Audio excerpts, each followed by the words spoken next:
Happy Fragrant Friday, Fraghead.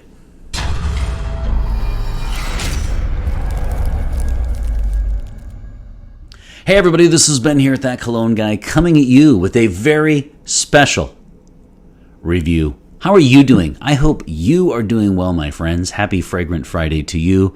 And of course, I hope you have a wonderful weekend. Welcome to the channel. If this is your first episode, I bring you new content every single Friday. This one is a very special one because this one is 10 years in the making. You heard that right. In fact, I've even got the proof. A little bit later, I will put up my comment that I made in Fragrantica 10 years ago when it first came out in May of 2015. Very quickly, I will say that I was going through an airport.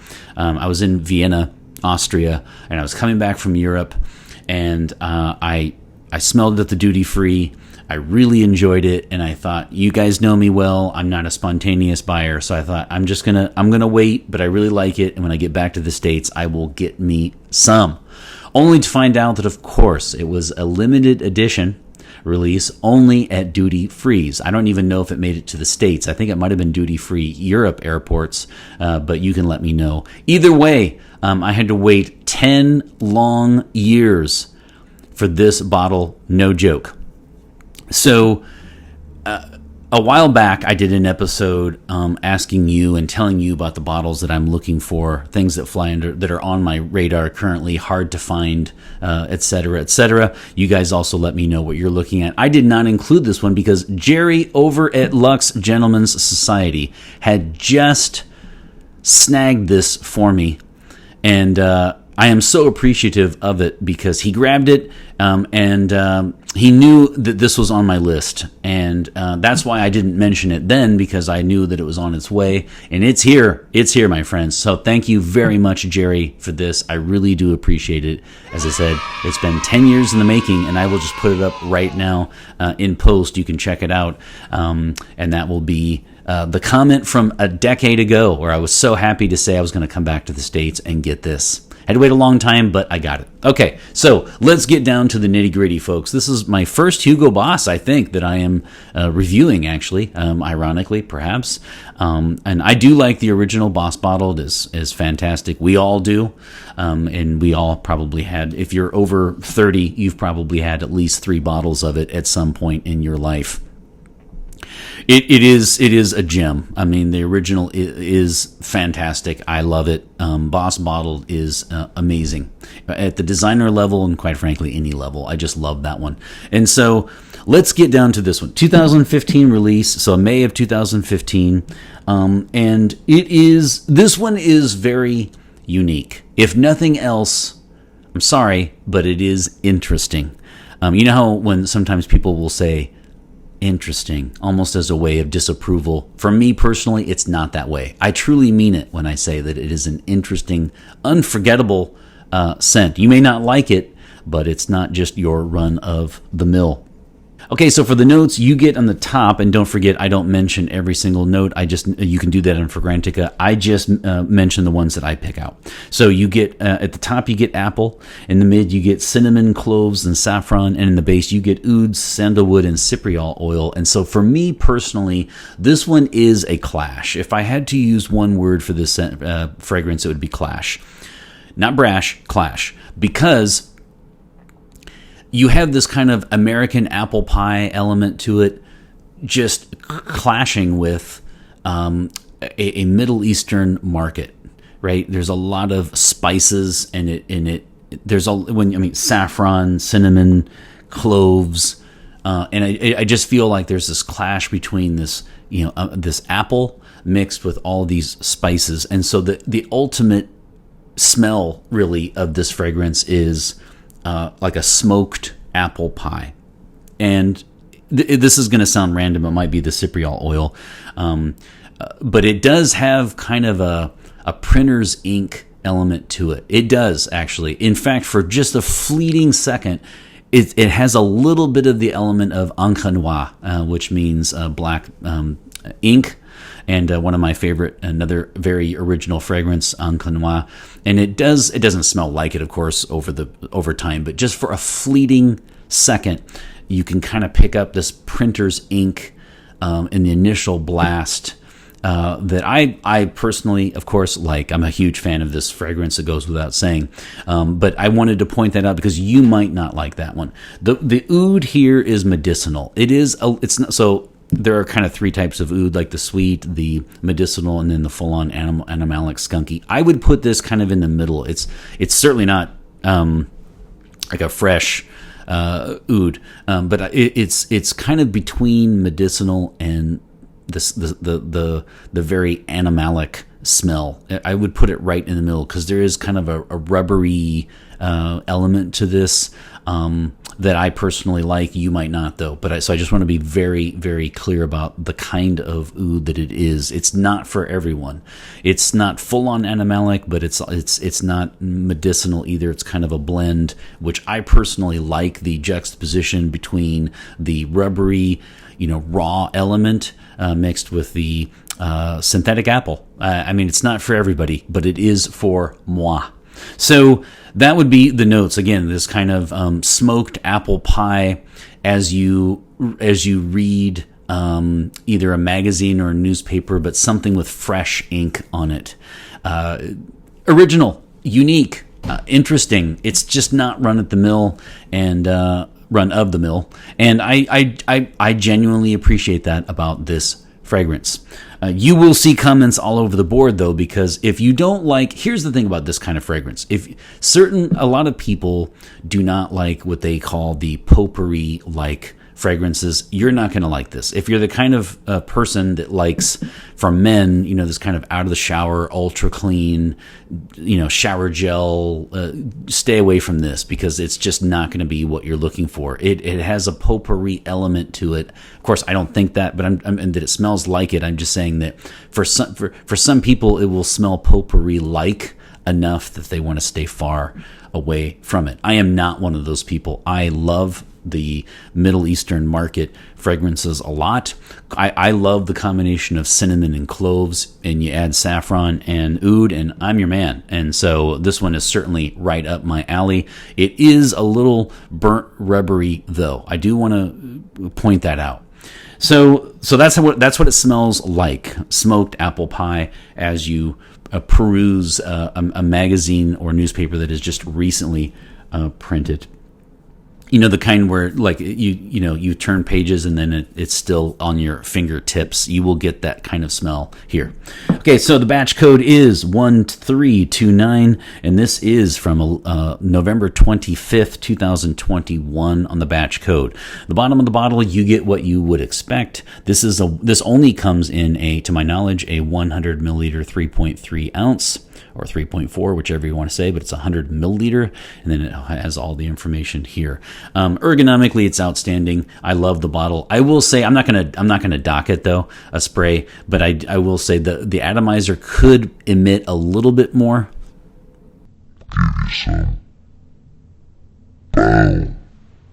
It does fairly well. I'm just being persnickety and grumpy, and I'm not dinging it at all. I just wanted to point out that it could have emitted just a little bit more from the atomizer. But man, it's hard for me. I think we all have fragrances that it's hard for me to understand why someone wouldn't like this. But a lot of people said this is a mess. It's the worst they've ever smelled, blah, blah, blah. And this is certainly not a blind buy, but really, in the end, almost nothing is.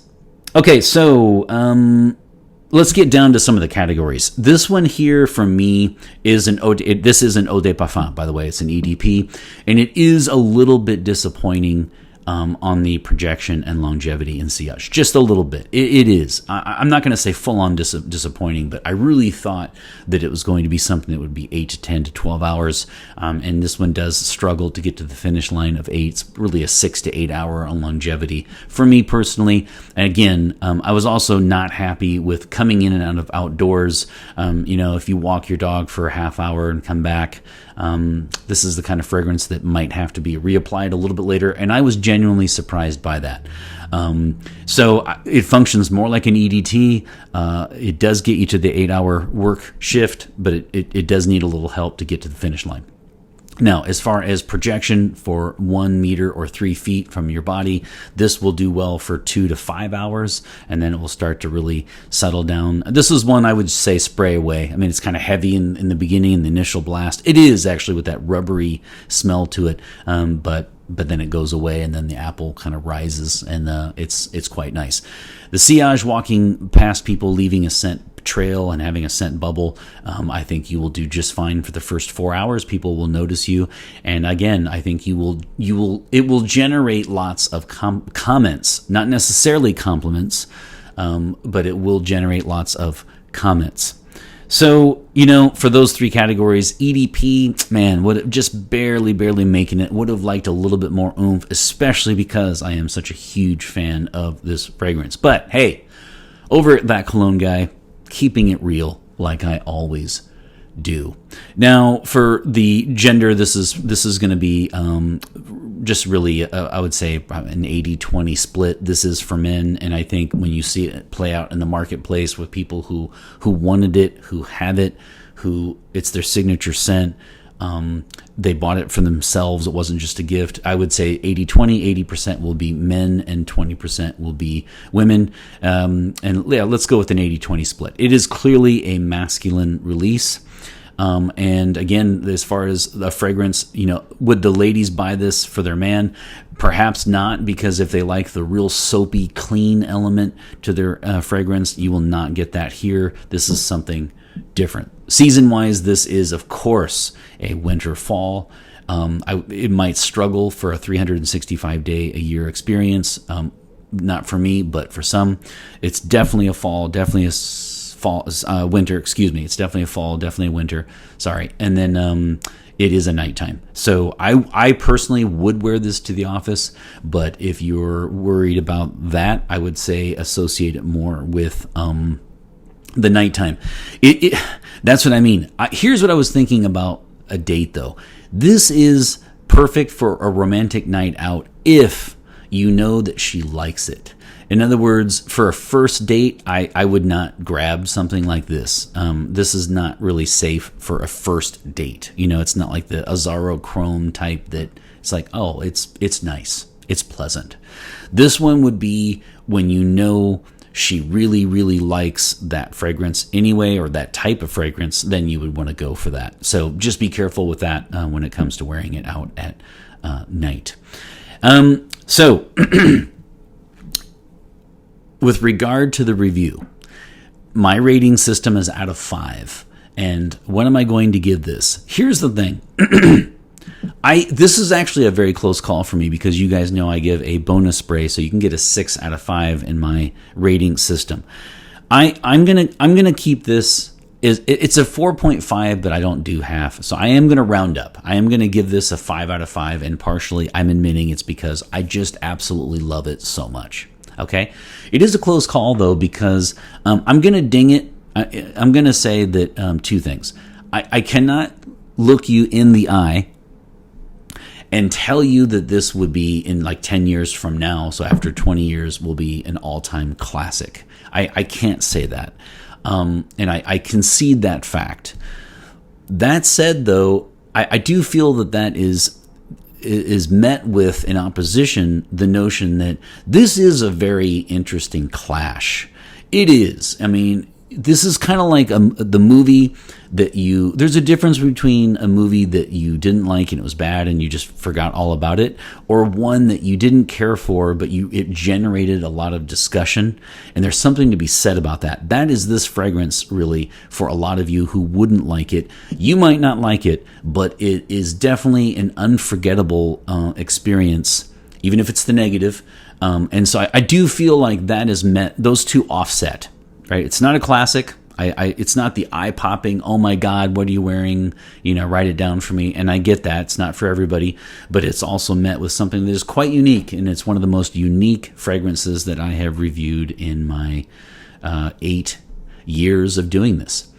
So there's something to be said about that. But I will say it doesn't get the elusive bonus spray. Because I have to stop it at 5, because the performance was was good. It's just not as good as I would have liked it. It's not nuclear. Some of the Arabic fragrances that I've reviewed in the last year or so go on for 10, 12, 14 hours. I've kind of been spoiled, to be honest with you. The United Oman and the United Arab Emirates have kind of spoiled me. And so I'm getting used to a 10, 12, 14 hour longevity, and this guy just gets closer to 7, 7.5, 8. So I am going to keep it. I'm going to stop right at 5. I'm not going to say it gets the elusive bonus spray, but it is close. And again, I'm going to round up. If I had half points, it'd be a 4.5, but I'm going to round up because of the fact that I admit and concede that I personally love this one. There's just something about it. I don't even know if I will ever get a compliment from this one, and I just don't care. I just really love this fragrance. It's special. It brings back good memories, too, because I waited so long to get it, as you saw in the comment that I made 10 years ago. And was it worth the wait? Absolument. So thank you very much, Jerry, again. I sincerely appreciate that. I'm going to go 5 out of 5 sprays for this 2015, limited edition Clash synthetic American pie clashing with this 100% natural oud with cypriol oil, and and the two clash and merge into something quite unique. Probably glad they kept it at a limited edition, because maybe it would not have sold for them as well because it is so unique. But I personally absolutely adore it. 1 on each. That's 5. It's too much to say. Boom. Boom. Boom. Boom. And boom. There you have it. Another review by the boards. What do you think of this one? Let me know your thoughts. Let me know your scent of the day. If you don't have too much to say about this one, what is your scent of the day or sense of the week? And if you would like, because I would love to hear it, what is something in your collection that you have really never garnered, it's never gotten you an unsolicited compliment, and you just don't care? Like, you just like it for you. I'm going to proudly wear this one today. I've enjoyed it all week long. No one has said one thing, and I don't care. You have a great week. I hope you're doing well. And always remember, my friends, fragrance marks the celebration of today. Take care, everybody. Okay, so welcome to the bonus feature of the episode. I neglected to mention age. So I'm going to quickly talk about that. I mentioned for gender that this is an 80-20 split. I think 80% of the people who own it and really wanted it will be men. And so I personally feel like there are two things going on here. I feel like it's going to be for the guys 30 and up who have had the original Boss bottled before and they want to add this flanker. But I also feel like this could be for just really anybody who likes the Middle Eastern market, spices, dare I say potpourri, because I don't agree with that, but I know a lot of people say that it's potpourri-esque type fragrances. They're not for everybody. So I think I just feel in the end for age, it's going to be most likely 30 and up. I just don't see a lot of, at least in the States, a lot of college bros rocking this juice. Anyway, even if it weren't a limited edition, hard to find, I just still think it smells more mature, and I'm going to say 30 and up when it comes to the age. Again, because of the notion of the connection with the Boss bottled, or the combination with saffron, cinnamon, and cloves as they clash with fruit, in this case apple. Perfect for me. So 30 and up.